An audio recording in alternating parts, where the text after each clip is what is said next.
ከሌላ ሁሉ ለየት ያለች ናት።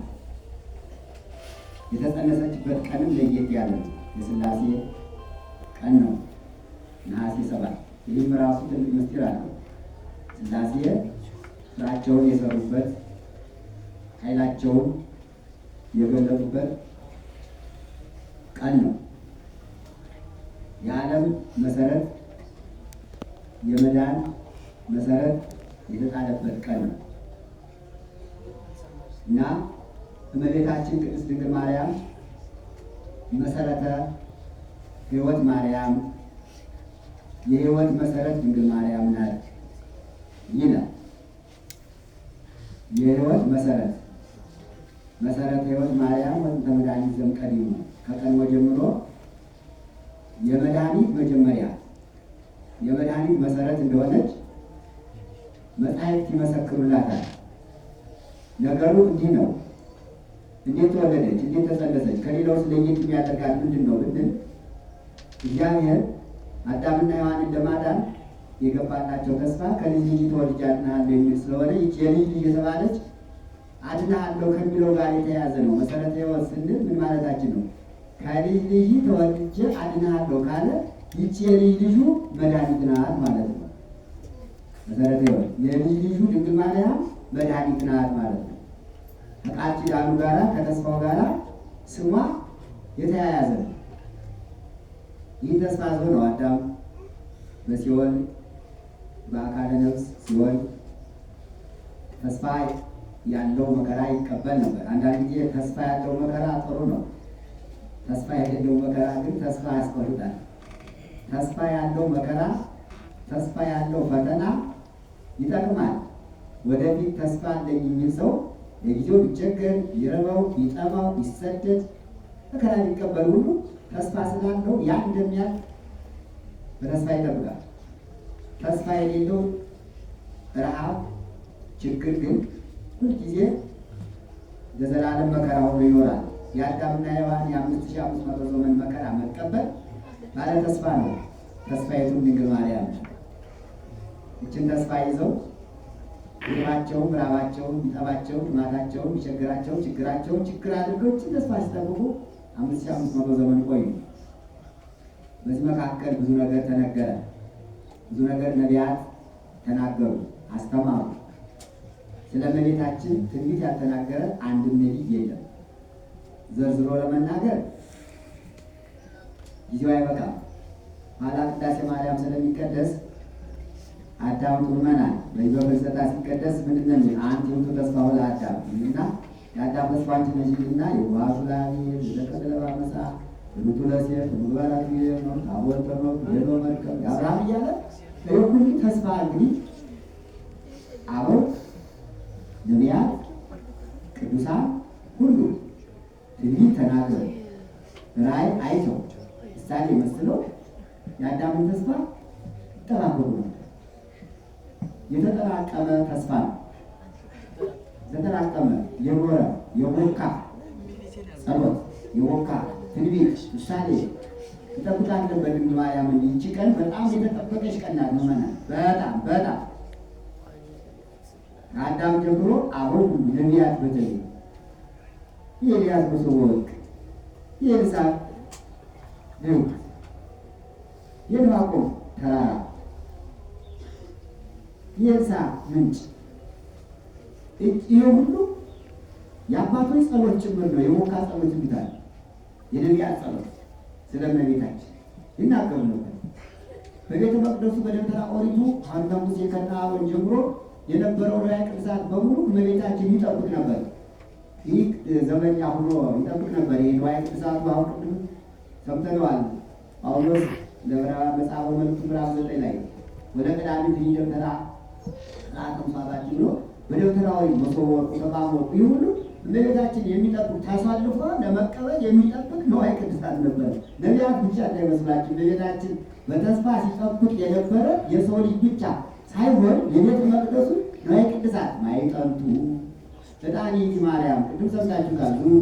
ዕጣኒቲ ማርያም ዕጣኒቱ ድንግል ማርያም ናት እና አሁን ሲያጥማት የነበረችው ይሄ ያለው ነገር ሁሉ ተስፋ ይዞ በተስፋ ሲጠብቅ የቆየ ምሳሌ ሆኖ ለድንግል ማርያም ነበር። እንዲህ ይገርማል። ድንግል ማርያም በብሉይ በሐዲሱ በብሉይ ኪዳንም በሐዲስ ኪዳንም ከሁሉ የተጠበቀች መሰረት ነው፣ ሕይወት ነው። መስዋዕቱ ሁሉ ምሳሌው በደብተራ ኦሪት በቤተ መቅደስ እነ ሰሎሞን በሰሩት ቤተ መቅደስ ይቀርብ የነበረ ሁሉ ለድንግል ማርያም ምሳሌ ነበረ። መስዋዕቱ የጌታችን የመድኃኒዓለም ክርስቶስ ምሳሌ ነበረ። አለፈ፣ ጊዜው ደረሰ፣ ትንቢቱ ተፈጸመና እመቤታችን ድንግል ማርያም ነሐሴ 7 ቀን ተጸነሰች። ያቺ ንጽሕት ዘር ቀስ እያለች እንደ ምንጭ ውሃ በአባቶች አምላክ ስትተላለፍ ቆየች። የሚገርም እኮ ነው። መርገም ያልወደቀባት እንደ ሐኩሶ የሌለባት ንጽሕት ዘር አባ ሕርያቆስ በዚህ በቅዳሴው ምን አለ? ጊዜም ዛሬ ተተርጉሟል ይሰማል። አብ ወወልድ ወመንፈስ ቅዱስ ይፌሉ አለ። አብ ወልድ መንፈስ ቅዱስ ሥላሴ ከአባት ዘር ከአባት አምላክ ተከፍሎ ዘር ወደ እናት ማኅፀን ይወርዳል ይላል። ለዚህ ነው ዳዊት ለእኔ ከተገደልኩ ማኅፀን በአንተ ፈቃድ በእናቴ ማኅፀን ተጸንሻለሁ ይላል። አብ ወልድ መንፈስ ቅዱስ ይፌሉ ሕፃኑ ዘሩ ከአባት አምላክ ተከፍሎ ወደ እናት ማኅፀን ይወርዳል። ማኅፀን ብለው ራሱ በቅዳሴ ይደሳል፣ በጸሎት ይጸልያል። ክቡር አካል እኮ ነው። እውነቱን ለመናገር ክቡር አካል እኮ ነው።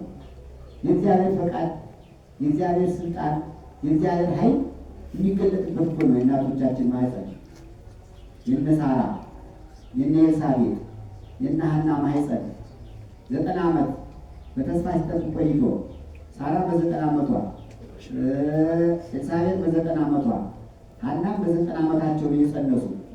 ይሄ ግን ይሄ አካል እግዚአብሔር ስራውን የሰራበት ሥላሴ የሰውን ሕንፃ የሚያነጹበት የሰው ሕንፃ የሚታነጽበት እኮ ነው። እሱማ አንድ ቤት እንኳን ሊሰራ መሰረት ሲጣል በጣም ክብር አለው። ይሄ እኮ የአባት ዘር የእናት ማኅፀን እኮ ሥላሴ የሰውን ሕንፃ የሚያስቀምጡበት መሰረት እኮ ነው። ጋብቻ ትልቅ ክብር አለው። ጋብቻ ክብር ለሚያከብር እስሙትማ በማይታይ በምንም ታምር በማይታወቅ ምስጢር ሥላሴ ሰውን ከሰው አካል ላይ ይፈጥሩታል። ሰውን ከሰው አካል ላይ ያበጁታል። ሰውን ከሰው አካል ላይ እግዚአብሔር ያስተካክለዋል። እጅ፣ እግር፣ ዓይን፣ አፍንጫ ይህን ያለውን አካል ከእናት ማኅፀን ነው የሚያዘጋጀው። እናቶቻችን እህቶቻችን እንደ ቀላል አትዩ። እግዚአብሔር የሰጠን አካላችን የእሱ የቸርነቱ የፈጣሪነቱ መገለጫ ነው። የኛ እንዳይመስለን እግዚአብሔር በፈቀደ ሁሉን ነገር ምድርንም ለሰው መኖሪያ ለእንስሳት ላለው ፈጥሯል። ወንዶችን የፈጠረ ለዘር፣ ሴቶችን የፈጠረ ደግሞ ያን ዘር ተቀብለው እግዚአብሔር በእነሱ አካል ላይ ስራ ሊሰራበት ነው። ማኅፀን ማለት አደራ ጠባቂ አካል ማለት ነው። ዛሬ ግን ምን አደራ ጠባቂ እንደው ቀርቶ መርዝ እየተነሰነሰ ሰው ልጅ የሚገደልበት ማኅፀን ማለት ነው። ስሙ ራሱ ማኅፀን ማለት አደራ ማለት ነው። ማኅፀን አደራ አስጠበቀኝና ማኅፀን ማለት አደራ እግዚአብሔር አደራ የሚያስቀምጥበት ሕፃናትን ሴቶችን ወንዶችን በጾታ ለይቶ ሴቶችን በሴትነት ወንዶችን በወንድነት የሚያስቀምጥበት አካል እግዚአብሔር የሰውን ተፈጥሮ መልኩን አርአያውን ሰርቶ የሚያስቀምጥበት አካል ማለት ነው። ማኅፀን ቀላል አይደለም።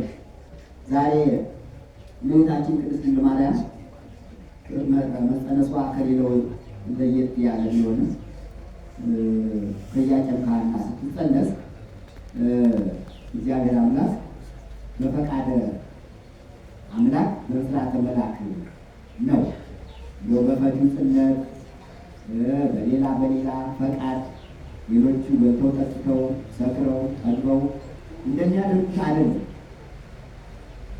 ልጅ አጥተው መካኖች ነው ብዙ ዘመን ከአያቶቻቸው ጀምሮ መካኖች እንደሆኑ መጽሐፍ ይናገራሉና ብዙ ዘመን ከቆዩ በኋላ ያዝን ነበረ። ሐና ታዝን ነበረ። መስዋዕትን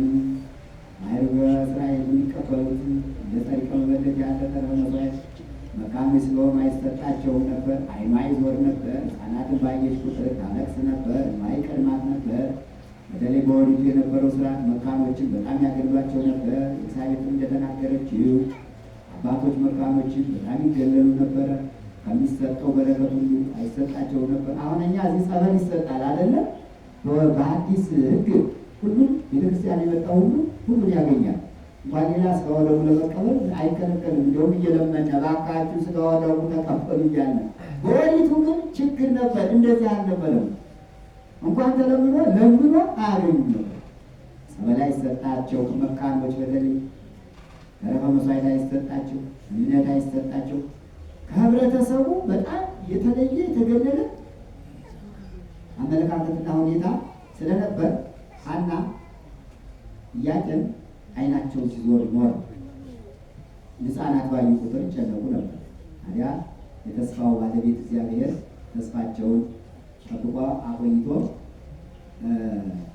ሐና ወደ ቤቷ ከቤተ እግዚአብሔር ስትመለስ እንደው ዓይኗ ዋዘዝና ከዛፍ ስር ተቀምጣ ወፎች ወገኖቻቸው ጋር ሲጫወቱ ዛፎቹ ደግሞ አበባዋ ፈርተዋየችና አንተ እግዚአብሔር እነዚህ ሁሉ ወፎቹ ሁሉ ቁም ነገር ብለህ ለእነዚህ ወፎች ቁም ነገር ብለህ ልጅ በሰጠ ለዛፎቹ ቁም ነገር ብለህ ፍሬ ሰጠ። ለእኔ ምንድን ነው እኛ ልጅ ማሰጠኝ? ተፈጥሮ ከደንጃ ነው አለች። ድንጋይ አይባዛም፣ ያው ይፈረከሳል፣ ይጠረባል፣ ይሰበራል እንጂ ድንጋይ በባህሪው አይበዛም። ከደንጃ ላይ ደንጃ ይገኛል ማለት ነው። ከደንጃ ላይ ድንጋይ ይገኛል። እንጨት ላይ ግን እንጨት ይገኛል። ግንዱን ስናየው ግንዱ ቅርንጫፍ ያወጣል፣ እንደገና ያብባል፣ እንደገና ያፈራል። ደንጃ ግን ደንጃ ነው ያው እና እኔ የኔ ተፈጥሮ ከደንጃ ነው ወይ አለችና ልቧ በጣም በጣም በጣም እግዚአብሔርን የሚቀሰቅስ ጸሎት ነበር። እንደዚህ ያለ ጸሎት ያስፈልጋል። ከልብ እግዚአብሔርን የሚቀሰቅስ በዚህ እግዚአብሔር እቺ ሴት በጣም አዝናለች ማለት ነው። እንዲህ እኔ ባሪያና በመልክ የፈጠርኳት ተፈጥሮ የደንጃ ነው ትላለች እንጂ በጣም መሯታል ማለት ነው አለ። አሁን የመረረው እኮ ሰው ከባድ ነው። በኋላ ራእይ እንዲያው አደረገ። ሐምሌ 30 ቀን ራእይ እሷ ያየችለት ለባሏ ለኢያቄም የብርሃን ጸምር ሲታጠቅ ግምጃ ማለት ነው። እዚያውን ቀዳሾች የለበሱት ልብስ አለ አይደለ? ወንጌል የሚያሳልፉት ልጆች የሚለብሱት አለ አይደለ? ያንን የብርሃን ነው። ብርሃን ያለው ሲያስታጥቁት ሲያለብሱት፣ ለብትሩ ደግሞ መቋሚያው አበባ አፍርታ ፍጥረቱ ሁሉ ያንን ፍሬ እየበላ ሲጠሉ በትር ያዙ አባቶች መቋሚያ ያዙ ምሳሌ ነው። በኋላ እሷ ለእሱ ጥሩ ህልም አየችለት ለባለቤቷ። እሱ ደግሞ ለእሷ ምን አየላት? ነጭ ርግብ፣ ጻዕዳ ነጭ ርግብ ሰባቱን ሰማያት እየሰነጠቀች እየወረደች ከራስሽ ላይ አርፋ በጆሮሽ ገብታ በማኅፀንሽ ስተኛ ይለዋል። ለሚዳው እንደዚህ ነው። ለእኔ ከተገደብኩ ማኅፀን በአንተ ፈቃድ በእናቴ ማኅፀን ተኛው ያለው ይህንን ነው። የእነሱ ራእይ ይሄ ነው። የነቢያት ትንቢት ነው ራእያቸው ራሱ አላት። ወዲያው ተነጋግረው ቤታቸው ሄዱና በሰባተኛው ቀን ዛሬ ማለት ነው መልአኩ መጣና ሐና አይዞሽ፣ ድንጋይ አይደለሽም አንቺ፣ ዛፍም አይደለሽም አንቺ፣ ወፎችም አይደለሽም አንቺ። ኢያቄምም እንዲሁ ባሪያና ባሪያ እግዚአብሔር በእግዚአብሔር መልክ የፈጠራችሁ ስለሆናችሁ ያሰባችሁት የለመናችሁት ሁሉ ዛሬ ይፈጸማል፣ እንኳን ደስ ያላችሁ አላቸው። መጣ፣ ተስፋው መጣ፣ ደረሰ። ጊዜው እስኪደርስ ድረስ ነው። ቅድም ያልኩት ለዚህ ነው። ተስፋ ያለው ሰው ቢራብም ቢጨነቅም ቢቸገርም መጨረሻ ላይ ያልፍለታል እና አላቸው። መጥቶ ልጅ ልትወልዱ ነው፣ እግዚአብሔር ፈቀደ፣ ቀኑ ደረሰ ናቸው። እመቤታችን በፈቃደ አምላክ በሥርዓተ መልአክ ነሐሴ 7 ቀን ዛሬ ተጸነሰች። በዛሬው ቀን የሚገርም ነው። ሥላሴ ስራቸውን ሰሩ። በሰባተኛው ቀን አያችሁ፣ በሰባት የሥላሴ በዓል ይከበር የለ ይኸው ዛሬ ነሐሴ 7 ቀን መሰረታቸውን አስቀመጡ። በተስፋ የሚጠብቅ ገና ደግሞ አለ። ሐናና ኢያቄም ተስፋቸውን ሊያገኙ ነው። አዳምና ሔዋን ደግሞ የቀድሞዎቹ ገና በሲኦል ነው ይማቅቃሉ፣ ይጨነቃሉ። ተስፋው ገና ነው። የእሷ መጸነት፣ የእሷ መወለድ የአባቷ የኢያቄምን የእናቷ የሐናን ችግር ሲፈታ ገና ደግሞ በስጋም በነፍስም የሚጠብቃት አለ። ተሰልፎ ቅድና ንዋየ ቅድሳቱ ሁሉ ገና ይጠብቃታል። ተወልዳ እንኳን ክርስቶስን እስከምትወልደው ድረስ የእሷ ምሳሌ የሆኑት ንዋየ ቅድሳት ሁሉ አማናዊ እስከሚሆኑ ድረስ ክህነቱ የብሉይ ክህነት ወደ አዲስ ክህነት፣ መስዋዕቱ ወሪቱ ወደ አዲስ መስዋዕትነት እስኪመጣ እስኪለወጥ ድረስ ገና ይጠበቅ ነበር። መስቀሉ ይጠበቅ ነበር። ያን ጊዜ መስቀል አልነበረም። ዲያቆኑ የያዘው መስቀል ባለ ተስፋ ነበር። ጳጳሳት አልነበሩ፣ ሐዋርያት አልነበሩ፣ ቀሳውስት አልነበሩ፣ ዲያቆናት አልነበሩ፣ መነኮሳት አልነበሩ። እነዚህ ሁሉ ተሰልፈው እሷን ይጠብቁ ነበር። የእሷ ጠባቂ አይሰርጉ ብታዩት፣ አይሰርጉ ብታዩት መርዘሙ ከአዳምና ከሔዋን ጀምሮ እስከ ሐና እስከ ኢያቄም ድረስ የነበረውን ሰልፍ አስቡት። እንግዲህ ሰማዩም ተሰልፎ ነበር፣ ምድሩም ተሰልፎ ነበር። በሰማይ ያሉ መላእክት መቼ ነው የምትወለድ መቼ ነው የምትወለድ እያሉ ለቅዱስ ሚካኤል ለቅዱስ ገብርኤል ያደጉ ተሰልፎ ይጠብቁ ነበር። የእመቤታችን መጠነ ሰማይ ማለት መላእክት ናቸው። ምድርም ትጠብቅ ነበረ። ምድር የተባሉ ሰዎች ናቸው። ደቂቀ አዳም ልዑላን ትሑታን ይጠብቁ ነበር። እንዲያው ሌላው ቀርቶ ውሻው እንኳን ይጠብቃት ነበር። ይገርማቸዋል። ውሃ ልትቀዳ ሂዳ ሴቶች አልሰጠው ብሎ በወርቅ ጫማ ቀርታ ጠጥተዋለች። እንኳን ሰው አራዊቱ እንስሳቱ ሁሉ ሰልፍቶ ይጠብቃት ነበር። ተማሪ ይጠብቅ ነበር። በእንተ ስማ ለማርያም ብሎ የሚበላ እኮ ዛሬ ተስፋ ከተጠለዘ የተወለደ ኋላ ነው። የሌሊኛው ሁሉ ተስፋ ይጠብቅ ነበር። ዛሬ በልቶ የሚያድረው ሁሉ የእሷ ስም ገና ስለሆነ ዳሩ ሁሉ ተስፈኛ ነበር። ስደተኛው ሁሉ ችግረኛው ሁሉ ይጠብቃት ነበር። ወይ ግን እናንተ የእግዚአብሔር እንዴት አልባላውና ጎጎ በድንግል ማርያም በጉጉት አስጠብቀው ያዋላ ተጸነሰች። ኢያቄምና ሐና አረጋውያን ባልቴት ነበሩ። ታደሱ ጽንሰትኪ መራረጊት ወአረጋዊ ከካው ታደሰ ልኪ ለእግዚአብሔር ውሉ ተወዝሙ ይላል። በጽንሰትሽ አረጋዊውና ባልቴቷ ታደሱ ውሉ ተወዝሙ። የእግዚአብሔር የወገኖቹ ሁሉ የአባቶች የነቢያት ሁሉ ሽምግልናቸው ታደሰ። የዓለም ታደሰ፣ ዓለሙ ታደሰ፣ ተቀደሰ። ረክሶ የነበረው ተቀደሰ፣ ወጥቶ የነበረው አዳም ተመለሰ። የሁሉ ተስፋ ትንቢት በእሷ ብቻ የሚቀር ሳይሆን እሷ ደግሞ አማናዊ እውነተኛውን አምላክ መድኃኒዓለም ክርስቶስን ወልዳ ሊቀጥል ነው። ተስፋው ሊቀጥል ነው። እሷ ተወለደች። ከእሷ ቀጥሎ ደግሞ ማን ነው? መድኃኒዓለም ከእርሷ ተወለደ መጣ። እሱ ሲወለድ መስዋዕቱ ሊለወጥ ነው። ንዋየ ቅድሳቱ ሊቀደስ ነው። የብሉይ ክህነት ወደ አዲስ ክህነት ሊመጣ ነው። ሐዋርያት ተመረጡ። ክህነት ሰጣቸው፣ ባረካቸው። የአዲሱ ክህነት ወንጌሉ ከወንጌሉ መጣ፣ አዲስ ሕግ መጣ። ከዚያ በኋላ ጳጳሳት መጡ። መስቀል በመስቀል ተሰቀለ። ይኸው መስቀል መጣ። እንኳን ደስ ያላችሁ ነው። እቺ ናት ድንግል ማርያም ማለት ይህ ሁሉ የተገኘባት ስጋዋ ደግሞ መስዋዕተ ወሪት ላምና በግ ነበር የሚሰዋ። መድኃኒዓለም ከእርሷ ተወለደ። ስጋውን ሰጠ። ስጋውን ቆርሶ ደሙን አፍስሶ ሰጠ። በአሁን የሚቀበል አይደል? ይሄ ስጋ የማን ነው? ይህ ደም የማን ነው? ከእሷ ከድንግል ማርያም የተዋሃደው ስጋና ደም እኮ ነው። ለዚህ እኮ ነው ነቢያት ሰልፍ ይዘው ይጠበቋል። ሐዋርያት ሰልፍ ይዘው በትንቢት በምሳሌ ይጠበቋል። ምዕመናን አባቶች ይጠበቋል። ይህን መስቀል አናገኘው ነበር ድንግል ማርያም ባትወለድ ባትጸነስ።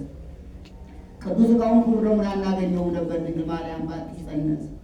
መሰረተ ሕይወት ማርያም የሕይወት መሰረት ተጣለ። ዛሬ ይገርማል እኮ ያለን እንዴ ዘመላ ስጋ ሕይወት የተጀመረ ሕይወት ዘላለም ቅዱስ ስጋ ይሁን የተቀበለ የዘላለም ሕይወት አለ አለ መድኃኒዓለም ክርስቶስ አለ መሰረት ሕይወት ይህ ከሳ ስለተገኘ መሰረተ ሕይወት ማርያም የስጋው ደግሞ መገኛ አስፈናታ የማይገው የጥምቀቱ ልጅነት እንኳን አልነበረም። ክርስቲያን የሚለው ስም እንኳን አይገኝም ነበር። እሷ ባትወለድ ሁሉም የሰጠነ ከሷ ተወልዶ ነው ለማለት ነውና አባቶች፣ እናቶች፣ ወንድሞች፣ እህቶች ይችላል አባቶቻችን በተስፋ ጠብቀው ከጊዜው አልደረሱም። እኛ ግን ነው ተስፋው ተፈጽሞ መስቀሉንም ጥምቀቱንም ቅዱስ ሥጋውን ክቡር ደሙን ወንጌሉን ሁሉን አግኝተን እንደው ስናከብረው በዓሉ እንደ ቀላል እንዳናየው ያላዩ በጣም ሲመኙ ነበር። ራሱ ባለቤቱ መድኃኒዓለም ክርስቶስ ማቴዎስ ወንጌል ምዕራፍ 13 አንድ ቀን ሲያስተምር ምን አለ? ብዙኃን ነቢያት ወጻድቃን ፈተው ራእዮአክሙ ዘትሬዩ አላቸው። ሐዋርያት ብዙዎች ነቢያቶች፣ ብዙዎች ጻድቃን፣ ብዙዎች ነገሥታት አባቶች ዛሬ እናንተ የምታዩትን ሊያዩ ተመኝተው ነበረ። ወፈተው ይስሙ የምትሰሙትን ወንጌል ሊሰሙ ወደው ነበረ፣ ነገር ግን አላገኙትም። ወለክሙ ሰምዑ አላዩክሙ እናንተ ዓይናችሁ የታደለ ጆሮአችሁ የታደለ ወንጌልን የሚሰማ ጆሮአችሁ የታደለ ዓይናችሁ የታደለ መስቀሉን የሚያይ ዓይን ታቦቱን ጽላቱን የሚያይ ዓይን ቃል ወንጌልን የሚሰማ ዓይን የታደለ ብሎ መታደል መሆኑ እሱ ራሱ ገልጦታልና እኛ ታድለናል። እንኳን ታደላችሁ፣ እንኳን ደስ ያላችሁ። ይሄ ወንጌላዊ የወንጌሉ ቃል የራሱ ብዙዎች ያላዩትን እናንተ አይታችኋል፣ የተመኙትን እናንተ አግኝታችኋል ይለናል። ታዲያ ይሄ ከሆነ ሌሎች ያላገኙትን እኛ ካገኘን ድንግል ማርያም ናት ማለት ነው። መድኃኒዓለም ክርስቶስ ነውና በዓሉን የሰላም በዓል ያደርግልን፣ የበረከት በዓል ያደርግልን። የምንቀበለውን ቅዱስ ሥጋውን ክቡር ደሙን የኃጢአት መደምሰሻ የመንግሥተ ሰማያት መውረሻ ያደርግልን። በእናቴ በአንተ ፈቃድ እናቴ ማኅፀን ተጣብቆ ይላልና በእሱ ፈቃድ ዛሬ ድንግል ማርያም ተጸነሰች። ያችን ንጽሕት ዘር ከአብራከ አበው ስትከፈል ኢያቄም ከሐና ደርሳ ኢያቄም ሐና እሷን ጸነሱ። እሷ ደግሞ አምላክን ጸነሰች። የሰማነውን የወንጌሉን ቃል በልቦናችን ይጻፍልን፣ ያሳድርልን። ጸሎተ ቅዳሴውን ሱባኤውን በሰላም ያስፈጽመን። ለጸሎት እንነሳ።